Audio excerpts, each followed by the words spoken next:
Let's test to see how many spiral-shaped objects you can find around you right now. I'll bet there's more than you think.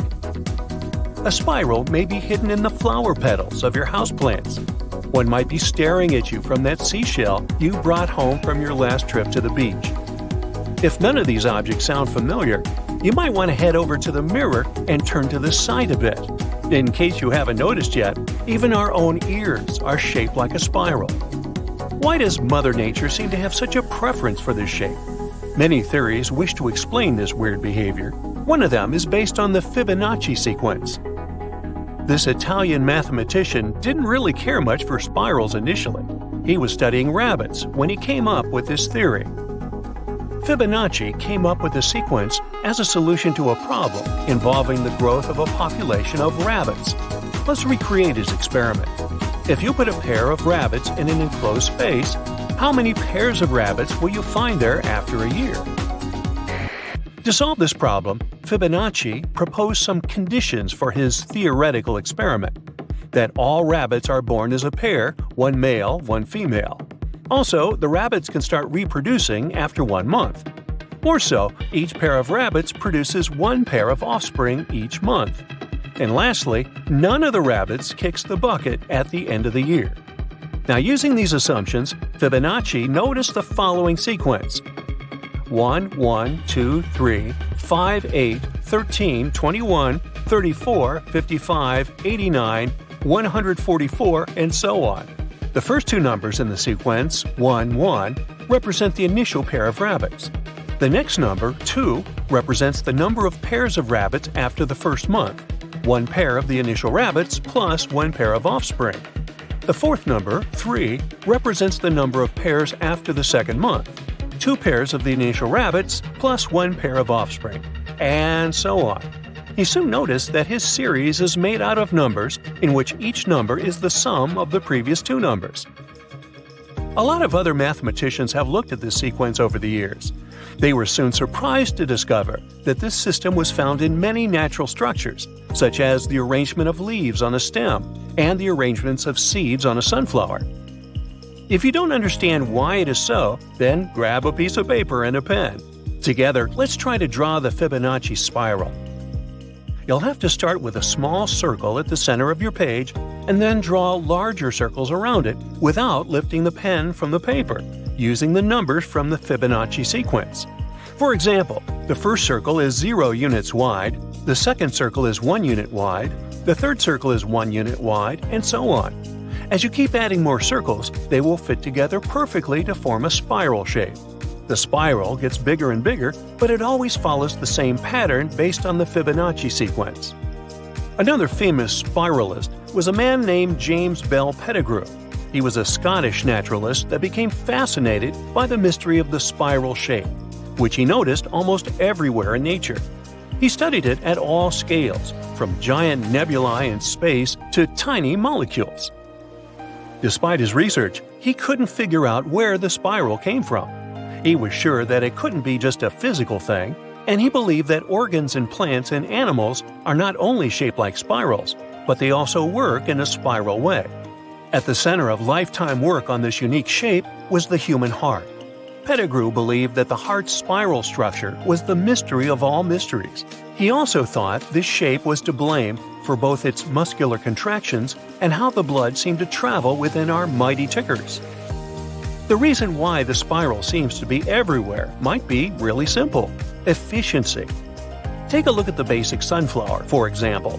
It figured out a way to display its seeds so that it could expose them to the sun equally, without wasting any space and without being limited in their growth.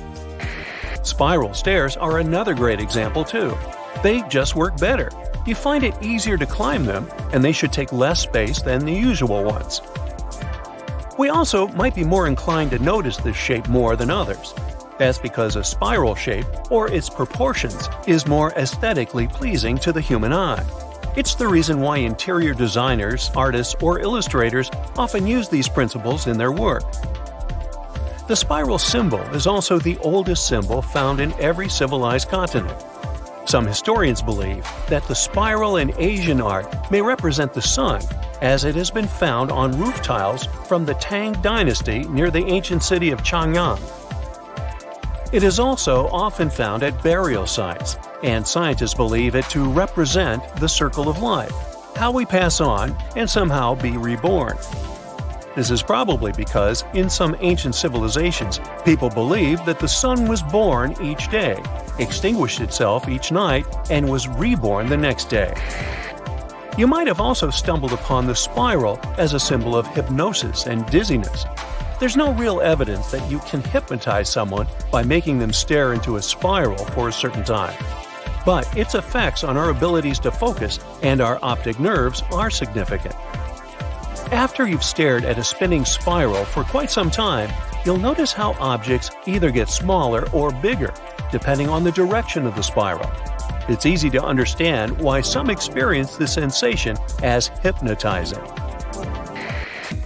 One of the most distinctive features of DNA is its spiral shape. It's also called a double helix. The double helix is formed when two strands of DNA twist around each other, like a ladder being twisted into a spiral shape. This spiral shape is important for many reasons. First, the spiral shape allows DNA to be compact and efficient. The double helix can pack a lot of genetic information into a small space, making it possible for cells to store vast amounts of genetic material in a small area. Second, the spiral shape allows DNA to be flexible and respond to changes in our environment. Because the double helix is made up of two strands that can move relative to each other, our DNA can change its shape. Finally, the spiral shape of DNA allows it to interact with other molecules in the cell. Now, let's look at the big picture. I mean, the biggest of them all, that of the galaxies found in our universe. They're also shaped like a spiral due to their rotation and the presence of dark matter. As the galaxy spins, the stars and gas clouds within the galaxy move in a circular direction around its center. This movement creates a spiral shape as the stars and gas clouds are drawn toward the center of the whole system.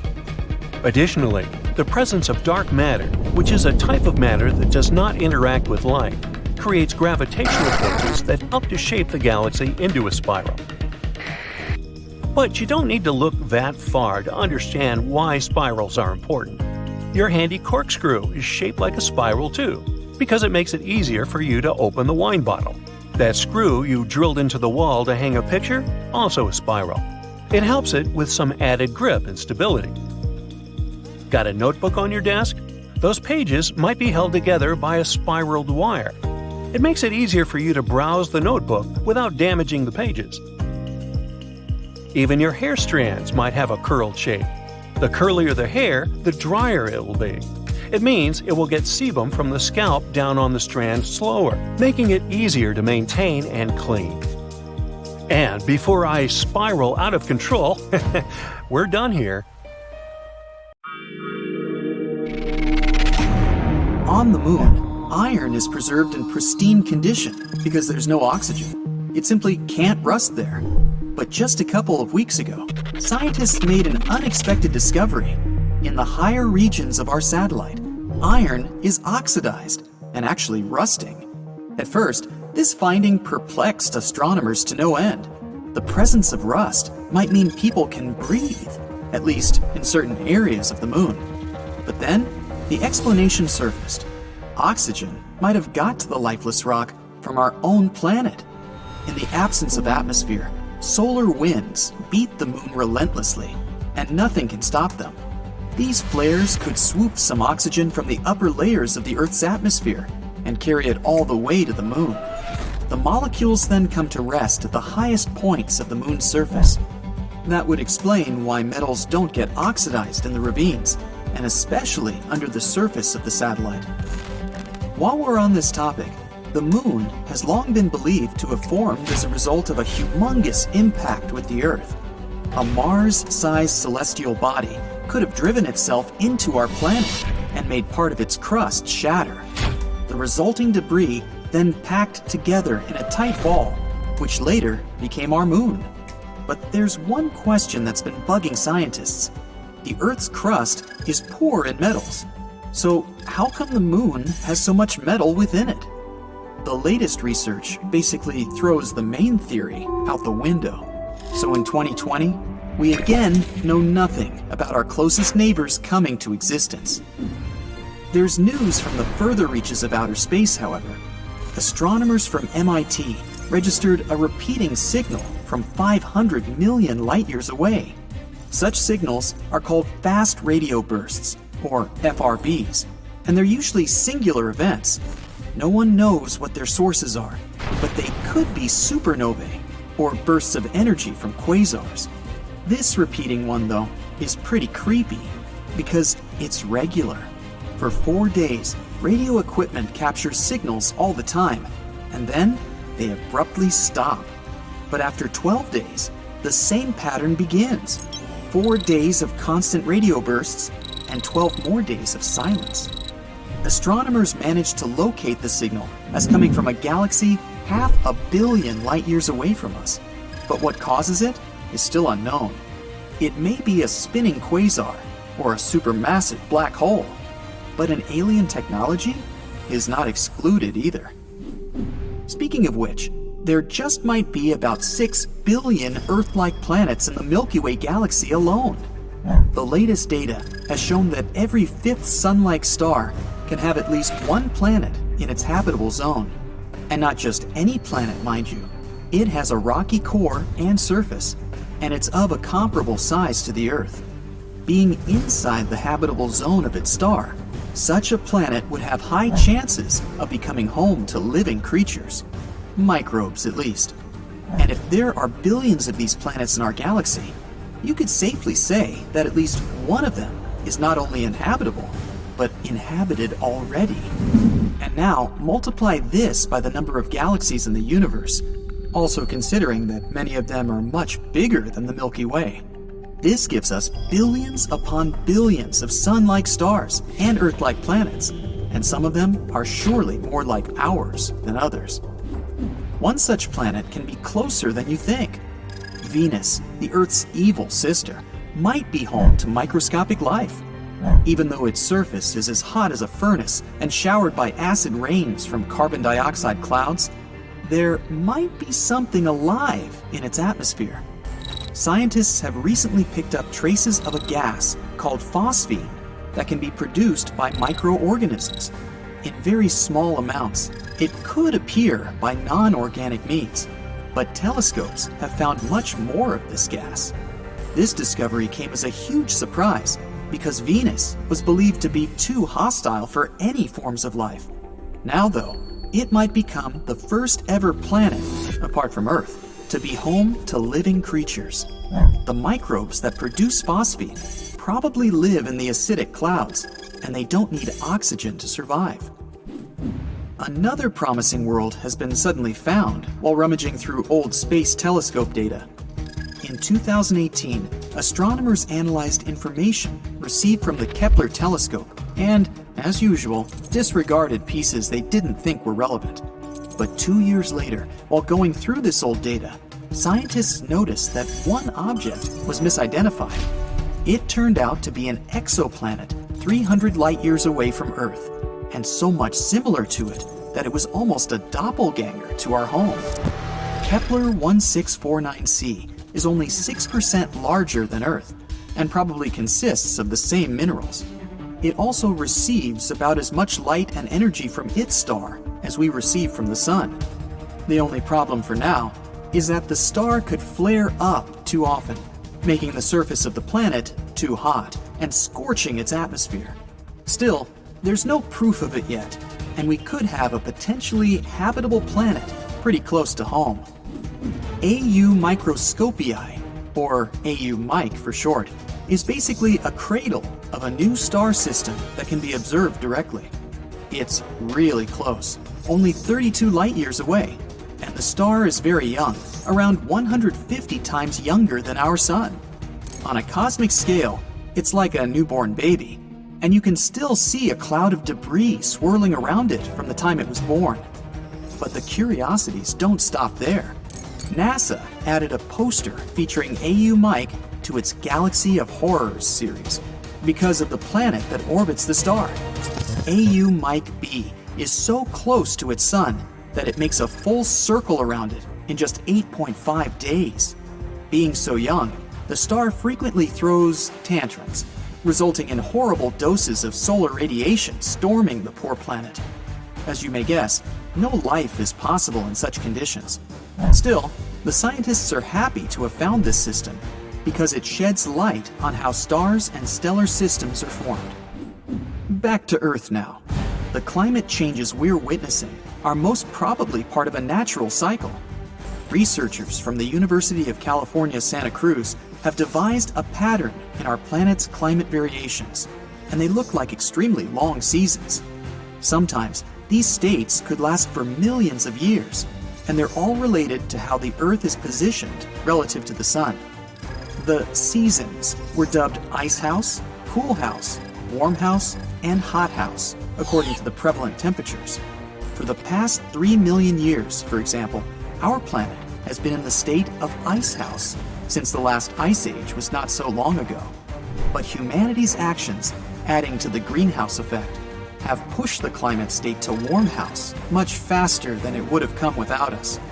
When it finally comes, the overall temperature on Earth will rise to tropical values, something that the planet hasn't seen in over 50 million years. What a time to be alive!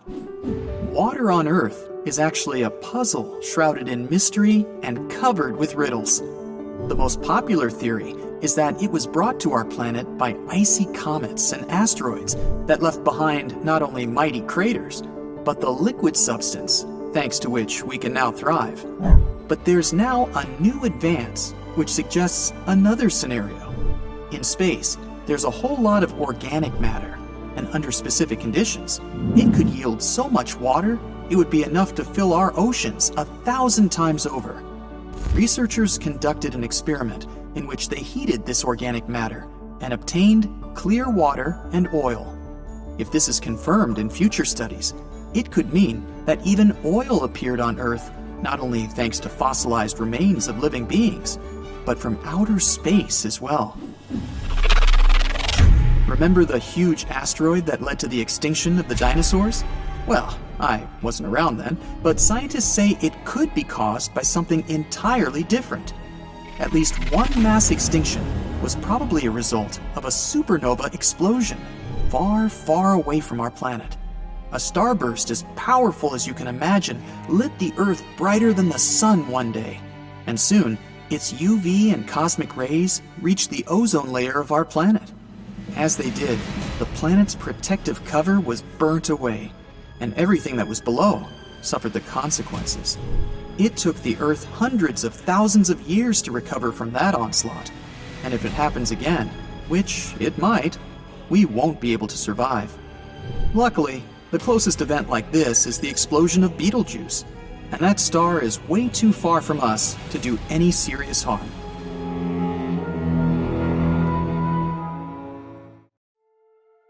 On August 2, 1996, huge, mysterious patterns appeared on an agricultural field in Chiselden, England. No one knew what kinds of symbols those were and who left them. As soon as the local news reported this, people immediately began to make their guesses. The most popular version was a message from a civilization living on another planet. The first crop circles appeared in the 70s in many areas across the US and England. Some compared these symbols to the writings of the ancient Maya. Others thought those were messages about the approaching apocalypse. But few doubted that their authors were from another civilization. But that geometric pattern in Chiselden was different from all the others because of an event that happened 8 years later. In 2004, a man from New Mexico found a strange stone 11 miles from Roswell. The rock had the same pattern on it as the crop circle in Chiselden. It's worth noting that Roswell became a famous place after, according to rumors and legends, a spaceship from another planet crashed there. Therefore, when the farmer found the stone and posted its photo on the internet, many people thought it was part of that spaceship. The stone was perfectly smooth, and the pattern was applied with incredible precision. But the most remarkable thing was its magnetic properties. It rotated counterclockwise when people put the magnet next to its northern part. When they left the magnet near the southern side, the stone turned in the other direction. Computed tomography and X-rays showed that there hadn't been any elements inside the stone that could cause rotation. It was just a smooth piece of rock. But was the Roswell rock really part of a spaceship? To answer this question, we need to move to England, the year 1976. An artist named Doug Bauer met his friend Dave Corley and invited him to create an impressive performance. At that time, people only learned about strange patterns in the fields from some books and records. And of course, none of these cases had been confirmed. The two friends understood that all this was nothing more than myths. Therefore, they decided to draw a big pattern in a wheat field in Wiltshire. Now, they didn't expect this drawing to become so popular. Many newspapers began to write about mysterious circles. Hundreds of reporters filmed it on their cameras, and people watching TV were shocked. From that moment on, crop circles became a cultural phenomenon. People mixed facts with fiction and created more and more unbelievable legends. Someone said that they had seen mysterious lights in the sky above the circles. In any case, those two friends continued to draw patterns and revealed their secret only in 2009. They also created the mysterious drawing in Chiselden, but that Roswell rock wasn't their job. Anyway, they said that the stone was also a fake. Other artists could draw the same pattern on the rock using stone-cutting equipment. One of the most mysterious books in the world is the Voynich manuscript. Nobody knows who its author was, but they wrote it in the 15th century. No one can understand the contents of this manuscript, consisting of 240 pages, for more than 500 years. Now, just imagine all the words were written in hand in an unknown language. Almost every page is decorated with strange images of female figures and weird unknown plants. The book was first discovered in 1912 and immediately became a cultural phenomenon. Many scientists, polyglots, and historians have tried to decipher the language and understand its meaning. They put it on the internet so everyone could try to solve the mystery. And it seems that Nicholas Gibbs, a historian and writer, managed to do this. He spent many years studying medieval Latin language and literature. Gibbs noticed the manuscript contained Latin abbreviations often used in medieval medical papers and reference books. Gibbs even found out that the book was a plagiarism of other older medical reference works. He compared the Voynich manuscript with other Latin books and found many similar words. Gibbs claimed that the manuscript was dedicated to women's health, and the mysterious flowers were real herbs and plants. But it wasn't that simple. Nicholas Gibbs was one of many who put forward the theory. Many scientists recognize his version as banal and unconvincing. Other decoders claim that some secret code was used in the manuscript. Some were sure it was written by Dominican nuns. Others described it as a reference book on astrology and herbs. Anyway, you can find scans of the manuscript in high resolution on the internet and try to crack the code yourself. Imagine that you're walking around New York and entering a dark, deserted alley. Then you see some canvas with a beautiful picture on it lying in a trash can. You don't really understand what exactly is depicted there, but you still feel some power of art emanating from it. You take the painting home and hang it on the wall. It's been hanging there almost 4 years. Then you publish a photo with the painting on the website with Antiques and discover that this picture is a missing masterpiece worth $1 million. This is a real story that happened to a New Yorker in 2003. Famous Mexican artist Rufino Tamayo painted this picture called Three People in 1970. One collector bought it as a gift for his wife, but in 1989, someone stole the work while they were moving to a new house. It was possible that the thief didn't appreciate this piece of art or couldn't find a buyer, so they threw it into the nearest trash can. The woman who found it returned the work to the owner and received a $15,000 reward. Expensive paintings often end up in trash cans. Van Gogh gave his works to various people, but they didn't take them seriously at that time. When these paintings were found many years later, they were estimated at tens of millions of dollars. For example, the artist gave his doctor his portrait. The doctor was horrified by the painting. Perhaps he didn't like the red shade of the hair. He gave the portrait to his mother, and she found a use for it. She covered the hole in her chicken coop with the picture. For more than 10 years, chickens had been running under the work of art. Then another artist found the painting. He paid the doctor pennies for it. Now it's estimated at $50 million. A similar case with a discarded work of art occurred in Italy. A gardener who worked at the Ricciardi Gallery of Modern Art was removing ivy from the building's walls and found a rusty metal door in the thicket. He opened it and got into a dark room. There was a garbage bag lying there. The gardener wanted to throw it in the trash but decided to look inside first. And he found the lost work of famous artist Gustav Klimt. During the renovation of the gallery in 1997, someone stole the painting, Portrait of a Lady. It turned out that the thief had never taken it out of the building. Its value is estimated at $66 million. In 1901, collectors of sea sponges discovered a mysterious chest in the sea near Greece. There was a strange object inside, similar to a mechanical watch and the size of a shoebox. The finding attracted the attention of archaeologists. They quickly established that this item was created in ancient Greece about 2,200 years ago. They called it the Antikythera mechanism. Now it's in the National Archaeological Museum in Athens. Scientists have found out that this object is only 82 fragments, one-third of the original mechanism. It's still unknown who created it and how it works. But experts think it was a mechanical computer with bronze gears and other parts. People used it for astronomical calculations. The device could track the movements of the Sun, the Moon, and 5 planets of the solar system. Experts are still trying to figure out all the properties of this machine. It's considered to be the oldest computer on Earth. It proves that the level of technology 2,000 years ago was much higher than we could imagine. That's it for today. So hey, if you pacified your curiosity, then give the video a like and share it with your friends. Or if you want more, just click on these videos and stay on the bright side.